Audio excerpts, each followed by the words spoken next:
आज हम पढ़ने वाले हैं थॉर्नडाइक का वर्गीकरण। ठीक है, इससे पहले वाले वीडियो में मैंने आपको बताया था कि किस प्रकार से किन किन मनोवैज्ञानिकों ने किस आधार पर व्यक्तित्व का वर्गीकरण किया है। चलिए एक छोटा सा रिवीजन कर लेते हैं। सबसे पहले हमने क्या देखा था कि भारतीय आयुर्वेद शास्त्र के अनुसार व्यक्तित्व के प्रकार तो 3 प्रकार पढ़े थे। सबसे पहला था कफ प्रधान, पित्त प्रधान, वात प्रधान। ठीक है, उसके बाद हमने क्रैशमर का वर्गीकरण देखा था। 4 प्रकार पढ़े थे। सबसे पहला लंबकाय, गोलकाय, सुडोलकाय और डायप्लास्टिक। ठीक है, क्रैशमर ने कितने प्रकार बताए? 4 प्रकार बताए। कौन कौन से? मेरे साथ आप एक बार रिपीट कर सकते हैं, आपको याद हो जाएंगे। ठीक है, लंबकाय, गोलकाय, सुडोलकाय, डायप्लास्टिक।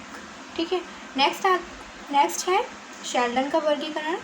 3 प्रकार बताए। कौन कौन से? लंबाकार, गोलाकार, आयताकार। ठीक है, नेक्स्ट है स्पेंजर ने मूल्यों के आधार पर व्यक्तित्व का वर्गीकरण किया। 6 प्रकार बताए। कौन कौन से? सैद्धांतिक, आर्थिक, राजनीतिक, धार्मिक, सामाजिक, कलात्मक। ठीक है, उसके बाद हमने क्या पढ़ा था? यूंग का वर्गीकरण। यूंग ने कितने प्रकार बताए? 3 प्रकार। कौन कौन से? इंट्रोवर्ट, एक्सट्रोवर्ट, एम्बिवर्ट, यानी कि अंतर्मुखी व्यक्तित्व, बहिर्मुखी व्यक्तित्व और उभयमुखी व्यक्तित्व। ठीक है, इतना हमने पढ़ लिया था। आज हम शुरू करने वाले हैं थॉर्नडाइक का वर्गीकरण। ठीक है, सबसे पहले थॉर्नडाइक ने चिंतन एवं कल्पना के आधार पर व्यक्तियों का वर्गीकरण प्रस्तुत किया है। उसके वर्गीकरण का उल्लेख यहाँ किया जा रहा है। सबसे पहला जो प्रकार बताया वो था सूक्ष्म विचारक। ठीक है, थॉर्नडाइक ने किस आधार पर व्यक्तियों का वर्गीकरण प्रस्तुत किया? तो वो था चिंतन एवं कल्पना के आधार पर। ठीक है, कितने प्रकार बताए? तो 3 प्रकार बताए। सबसे पहला सूक्ष्म विचारक। ठीक है, इस तरह के व्यक्ति कोई भी कार्य करने से पहले उसके पक्ष और विपक्ष में भली भांति विचार करते हैं। ये गणित, भौतिक विज्ञान, दर्शन शास्त्र, तर्कशास्त्र में अधिक रुचि लेते हैं। यानी कि ऐसे व्यक्ति किसी भी कार्य को करने से पहले उसका पक्ष और विपक्ष, यानी कि इनका जो चिंतन होता है वो आलोचनात्मक होता है। ठीक है, ऐसे व्यक्ति गणित, भौतिक विज्ञान, दर्शन शास्त्र, तर्कशास्त्र आदि विषयों में अधिक रुचि लेते हैं। ठीक है, उसके बाद आते हैं प्रत्यय विचारक।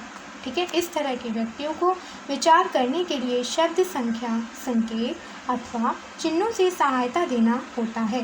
गणितज्ञ और भौतिक विज्ञानी आदि इसी श्रेणी में आते हैं।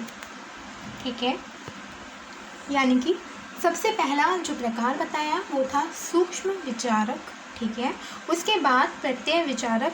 तो इस तरह के व्यक्तियों का जो विचार होता है, जो विचार करने के लिए चिंतन होता है वो होता है अमूर्त। ठीक है, ऐसे व्यक्ति गणितज्ञ होते हैं, भौतिक विज्ञानी होते हैं। ठीक है, आदि इसी श्रेणी में आते हैं। उसके बाद आते हैं स्थूल विचारक, यानी कि जिनका चिंतन मूर्त होता है। ऐसे व्यक्ति इंजीनियर होते हैं। ठीक है, इस तरह के व्यक्ति क्रियाशीलता पर अधिक बल देते हैं और इनके अनुसार स्थूल वस्तुओं के माध्यम से सोचने विचारने में सफलता प्राप्त होती है। ठीक है, जैसे कि मैंने आपको भी बताया कि इनका जो चिंतन होता है वो मूर्त होता है और ऐसे व्यक्ति इंजीनियर होते हैं। ठीक है, हमने आज क्या पढ़ा? थॉर्नडाइक का वर्गीकरण। थॉर्नडाइक ने किस आधार पर बताया है? तो चिंतन एवं कल्पना शक्ति के आधार पर। कितने प्रकार बताए? 3 प्रकार। कौन कौन से? सूक्ष्म विचारक, प्रत्यय विचारक और स्थूल विचारक। ठीक है, इस तरीके से आपको याद रखना है और इसके बारे में भी आपने पढ़ लिया है। चलिए आज के लिए बस इतना ही। मिलते हैं नेक्स्ट वीडियो में। Thank you.